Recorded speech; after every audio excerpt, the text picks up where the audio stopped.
सुप्रभात, नमस्कार. मी स्नेहल पाटकर. न्यूज 18 लोकमतच्या मुद्दा महाराष्ट्राचा या बुलेटिनमध्ये तुमचं सगळ्यांचं स्वागत.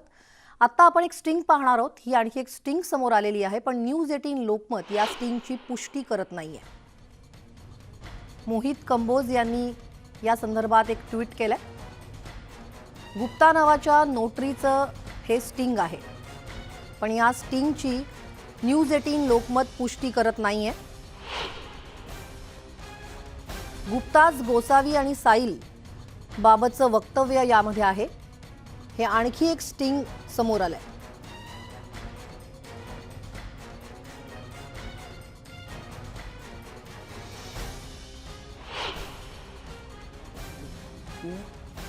इसके सामने आ गया तुमने बोला साला इसका ये तो गड़बड़ हो गया सब।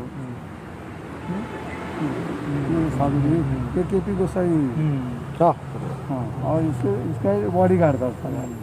ये ना उसका जो था ना इसका बॉडी गार्ड, सेल गोसावी का बॉडी गार्ड। पैसा मांगा, मेरे को पैसा दो, तो बोला नहीं दूंगा।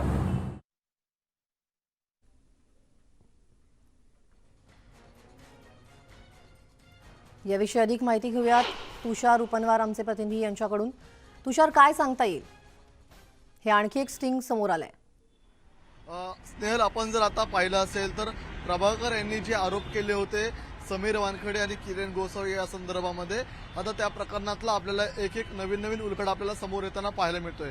सुरुवातीला मोहित कंबोज यांनी या संदर्भातलं ट्विट करून माहिती दिली की जे प्रभाकर यांनी अफिडेविट तयार केलं ते अफिडेविट हे चुकीच्या प्रकारचं आहे, आणि त्यानंतर ज्या व्यक्तीकडे अफिडेविट तयार करण्यात आलेलं आहे त्याचं स्टिंग ऑपरेशन आता आपण न्यूज 18 लोकमतच्या माध्यमातून दाखवलेलं आहे. आणि या संदर्भात बोलण्यासाठी आपल्यासोबत स्वतः भारतीय जनता पार्टीचे मोहित कंबोज आहेत. काय त्यांचं नेमक्या संदर्भातलं म्हणणं जाणून घेणार आहोत. मोहित जी, आप क्या बताओगे जिस प्रकार का आपने स्टिंग ऑपरेशन दिखाया, आपने जो प्रभाकर ने जो एफिडेविट किया है वो फर्जी आपका कहना है, क्या इस पर आपकी राय है? देखिए, किसी ने मुझे ये रात को स्टिंग ऑपरेशन भेजा.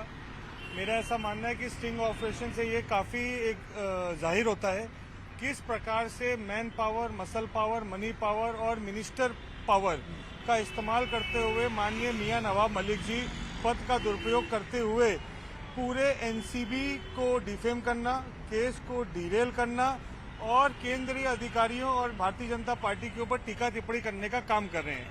उनके पीछे सिर्फ एक ही एक मंशा है, कैसे वो समीर खान जो उनका दामाद है वो 9 महीना ड्रग पेडलिंग केस के अंदर 200 किलो गांजा के साथ अरेस्ट हुआ था, जिसको वो कोई बासमती वनस्पति बोलता है, कोई हर्बल बोलता है. तो वो केस को सिंपैथाइज करना, आगे चल के जब केस ट्रायल पे चलेगा तो वो एनसीबी की कार्रवाई के ऊपर प्रश्न उठा सके, इसके लिए झूठे आरोप नवाब मलिक जी रोज अपने ट्विटर अकाउंट के थ्रू पद का दुरुपयोग करते हुए कर रहे हैं. आज भी उन्होंने जिस हिसाब से एक पत्र लिखा, 4 पेज का पत्र लिखा, स्वयं का लिखा हुआ पत्र स्वयं को भेजा, और स्वयं को और स्वयं के परिवार और स्वयं के दामाद को बचाने के लिए ये स्वयं लिखा हुआ पत्र उन्होंने स्वयं के ट्विटर अकाउंट से ट्वीट किया स्वयं. मैं पूछना चाहूँगा माननीय राज्यपाल जी से और जनता से, क्या ये मंत्री पद का दुरुपयोग नहीं है? रोज वो टीवी पे आते हैं, झूठे आरोप लगाते हैं, ट्वीट करके कभी मुझ पे झूठे आरोप लगाते हैं, कभी किसी पे झूठे आरोप लगाते हैं. जब उनसे सबूत मांगा जाता है तो वो भाग खड़े होते हैं. अभी उन्होंने बहुत अच्छा है एक नई राजनीति किया है, पॉलिटिसाइज करने का पूरे मैटर को पॉलिटिसाइज करने का, विक्टिम कार्ड खेलने का. ये जो नवाब मलिक जी प्रयत्न कर रहे हैं, पूरा देश उनको देख रहा है. नवाब मलिक जी ड्रग पेडलर के साथ हैं, नवाब मलिक जी राष्ट्रीय एजेंसी के विरोध में हैं.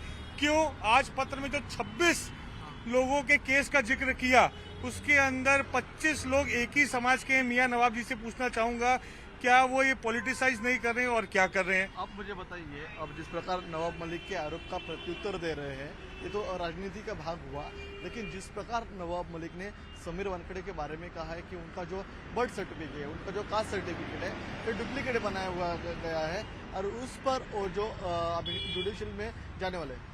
देखिए, ऐसा है, आज के डिजिटलाइज वर्ल्ड में कोई भी सर्टिफिकेट झूठे आरोप लगाने का, कभी वो दुबई की फोटो ट्वीट करते हैं, कभी वो मेरी वीडियो बताने की बात करते हैं, कभी वो बोलते हैं फोन रिकॉर्डिंग मेरे उनके पास है.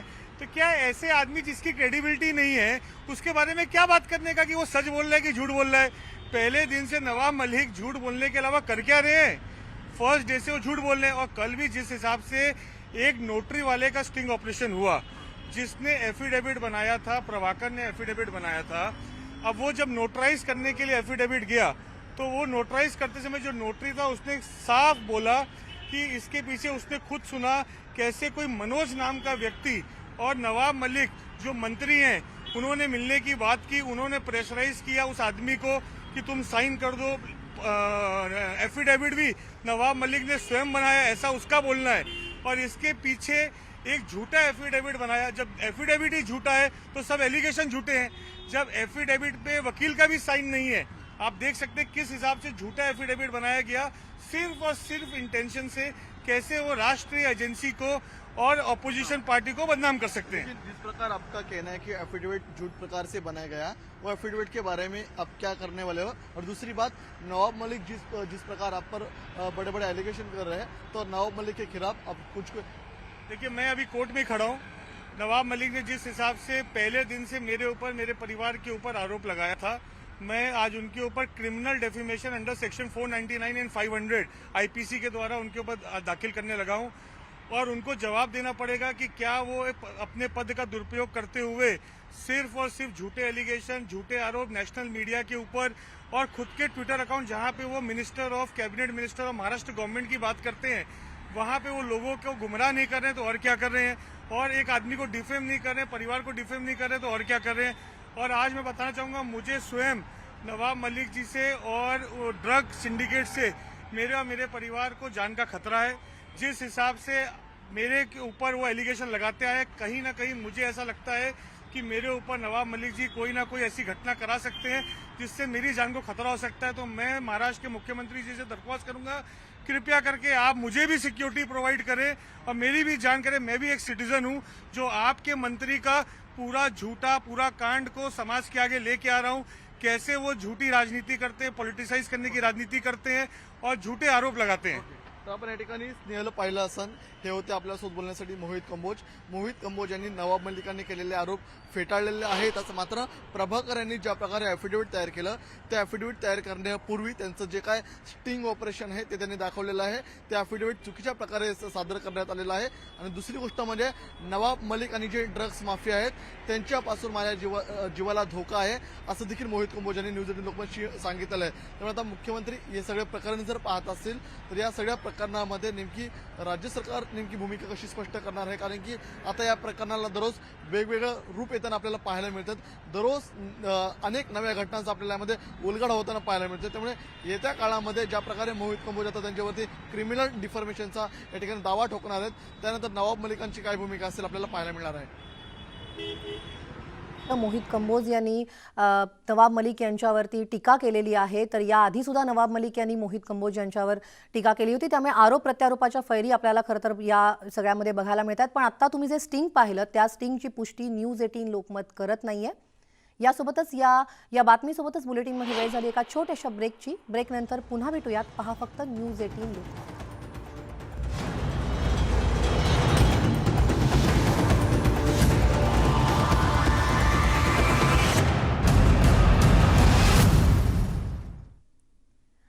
ब्रेकनंतर तुमचं पुन्हा एकदा स्वागत। बातम्या पाहूयात थोडक्यात।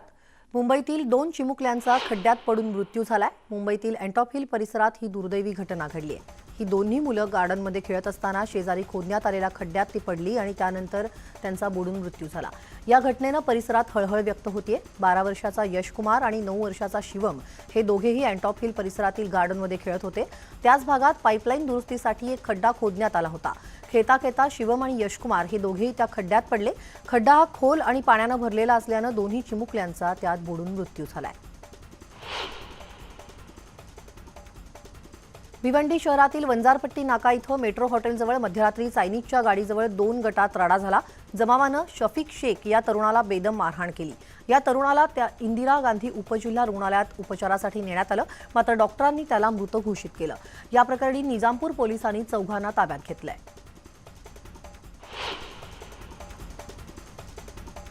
अमरावती शहरात कायदा आणि सुव्यवस्था पूर्णपणे धोक्यात आल्याचं चित्र निर्माण झालंय। अमरावती शहरात 2 दिवसात दोघांची हत्या झाल्यानं खळबळ उडाली आहे। रात्री फ्रेंजरपुरा पोलीस ठाण्याअंतर्गत यश तिलक मंडले या 21 वर्षीय युवकाची तिघांनी हत्या केली।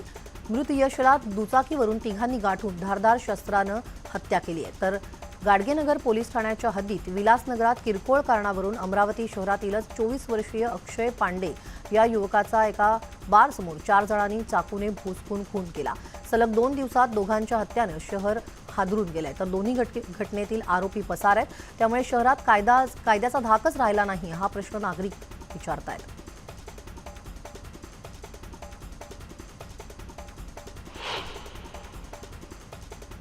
आणि आता बघूयात झिप्पे आणि न्यूज 18 प्रस्तुत क्रिप्टो की समजमध्ये आज काय नवीन आहे. पाहुयात यामिनी दळवी आपल्याला याबद्दल